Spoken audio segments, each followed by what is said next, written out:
2024 Paris Olympic Games start in a few short months, which means millions of people from around the globe will gather to watch their favorite athletes compete on the world stage.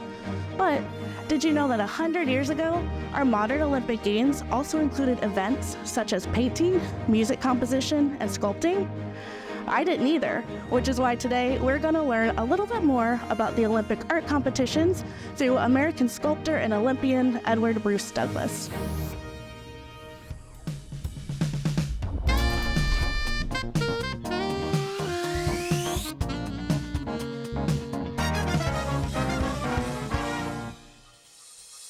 My name's Megan Clevenger, public historian and Olympic enthusiast, coming to you from Brucemore, a National Trust site in Cedar Rapids, Iowa.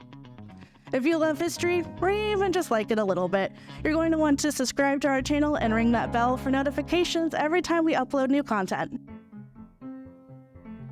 Our main character today, Edward Bruce Douglas, was born in Cedar Rapids, Iowa in 1887. At the turn of the century, Cedar Rapids was a busy and growing industrial city. Edward's father, Walter Douglas, was part of the hustle and bustle, investing in and even owning several grain companies in Cedar Rapids and around the Midwest. When Edward was grown and completed his education, he went to work for his father, overseeing several grain mills in the Midwest. Unfortunately, Walter Douglas was one of the 1,400 victims in the sinking of the RMS Titanic in 1912, leaving Edward and his siblings with his business dealings and a large estate. Edward continued to work in the grain industry for several years after his father's death, but as it appeared more likely that the United States would eventually enter World War I, Edward hung up his industrialist hat and joined the United States Army in 1916. He was commissioned as a first lieutenant in 1917, shortly after the United States entered the conflict. Edward was sent overseas to France in 1918, but his unit never saw any combat as the war ended shortly thereafter. Following his military service, we start to see Edward explore a career as an artist, specifically in sculpting. He attended the Central School of Arts in New York in addition to studying in Europe. His first exhibit was in 1930 in Paris, followed shortly by other cities, including San Francisco, New York, and Rome.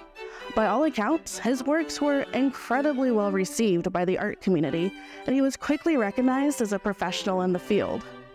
To pursue his career, Edward moved his family to France, where he set up a workshop to continue to create his art. Remember at the beginning of this video where I called Edward an Olympian? That's because in 1936, Edward Bruce Douglas was one of 5 Americans handpicked to represent the United States in the Olympic art competitions in the competitive event of sculpting. Let's hit pause for a moment on our main character and dive a little bit into the history of the art competitions and the early modern Olympic Games. The modern Olympic Games started in 1896 in Athens, Greece. 14 countries competed in this revision of an ancient tradition. Founder of the modern games, Baron Pierre de Coubertin, felt that something was missing from the first games. It was his vision that for the Olympic Games to be complete, events should showcase both sporting prowess and artistic ability. He felt that a true Olympian was someone who was not only athletic, but skilled in music and literature. Not everyone agreed with his vision for the modern Olympics, however, and the Baron had a difficult time convincing early organizers that artistic competitions should be included in the Games. Finally, though, in the 1912 Stockholm Games, de Coubertin's vision for art competitions in the Olympics was realized. The medaling events included architecture, literature, music, painting, and sculpting. There were 2 major points of criteria for artists to participate in the Games. Their work must have been completed in the time since the last Olympic Games, and their work must be inspired by the theme of sports. During these 1912 Games, 33 artists participated in the art competitions, and the Baron himself won a gold medal in literature for his poem Ode to Sport. There were challenges as the art competitions continued into future Olympic Games. One major concern for organizers is that the art competitions simply weren't very popular with both artists and spectators. Additionally, the judging criteria was rather subjective, with the rules changing for every game location. Most of the time, the jury judging the various artworks were from the nation hosting the games, and the awards were inconsistent. Sometimes the jury simply didn't award medals, or just awarded a bronze medal, without a gold or silver winner. This, of course, caused artists to be frustrated with the judging and scoring processes. Despite these hurdles, the competitions were included in 7 Olympic Games, including the 1936 Games hosted in Berlin. The art competitions at the Berlin Games were heavily promoted by the German Olympic Art Committee. Leading up to the Games, the committee promoted the art competitions to the public via posters, articles, radio broadcasts, and other mediums, highlighting the cultural significance of the art competitions. The committee also sent out 4,500 invitations to artists from 49 countries, encouraging their participation in the Games. By January 1936, 25 countries decided to send artists to the competition, including the United States.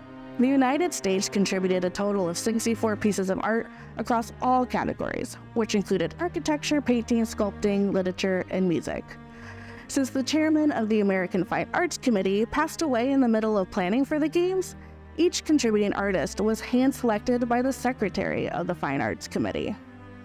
Our main character, Edward Bruce Douglas, was one of 5 sculptors selected to represent the United States in the statues category of the sculpting events. Edward contributed 3 pieces, titled The Jump, The Skier, and Exercise. He didn't win any Olympic medals for his statues, but he was awarded a separate medal for his work. While considered an Olympian due to his participation, Edward's official Olympic record indicates that he simply also competed.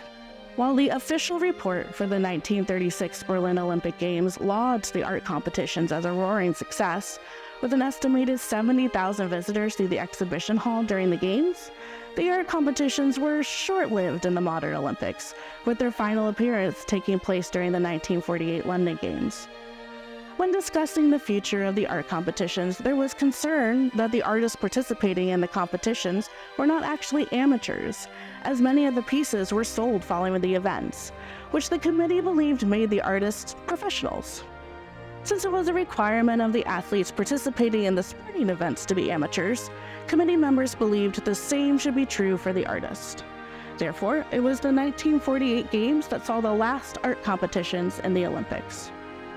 With that announcement, all 151 medals awarded during the art competition were officially stricken from the Olympic record and do not currently count towards a country's total medal count. While the art competitions may no longer be medaling events in today's Olympics, their legacy is still part of the Games. Instead of a competition, there is now a cultural Olympiad held in connection with the Games. The intention is to celebrate classic and contemporary artistic expression and highlight artists from the host nation. The pieces no longer have to be focused on sports, but instead encourage connection to and celebration of the Olympic Games. And now, back to Edward. His 1936 Olympic Games in Berlin occurred just 3 years before Germany invaded Poland on September 1st, 1939, which officially started World War II. When the war started, Edward was still living at his home outside Paris, producing and showing his sculptures.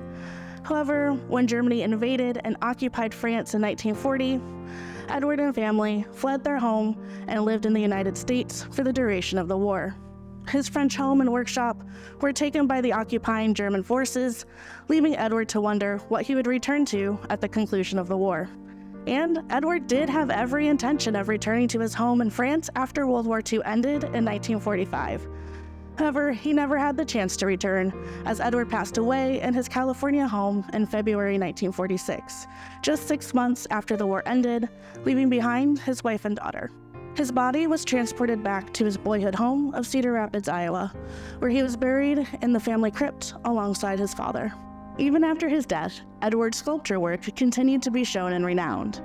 In 1954, a bust he completed of Italian composer Arturo Toscanini was unveiled in Milan, Italy. The composer allegedly commented that the bust was the most faithful likeness of him that he had ever seen. Also in 1954, several of his works were displayed at the Gallery Paul Ambroche in Paris. This particular exhibit was also shown in several cities in the United States. Today, Edward Bruce Douglas's work remains on display around the world. His bust of Arturo Toscanini is viewable at the Casa della Musica in Parma, Italy. Several of his small sculptures, like this Pegasus here, are on display in the Brucemore Mansion in Cedar Rapids, where his cousin Margaret lived until 1981. While he didn't become an artist until later in life, Edward Bruce Douglas still became a prominent sculptor in the mid-20th century. As described by a contemporary after his death, his works were so varied, so sensitive, imaginative, and true, one regrets yet more the untimely death which has deprived us of further works where the talent of this fine artist would not have ceased to be asserted.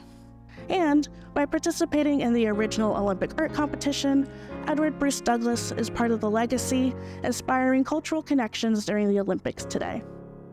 Thanks for watching this video about Edward Bruce Douglas and the Olympic art competitions.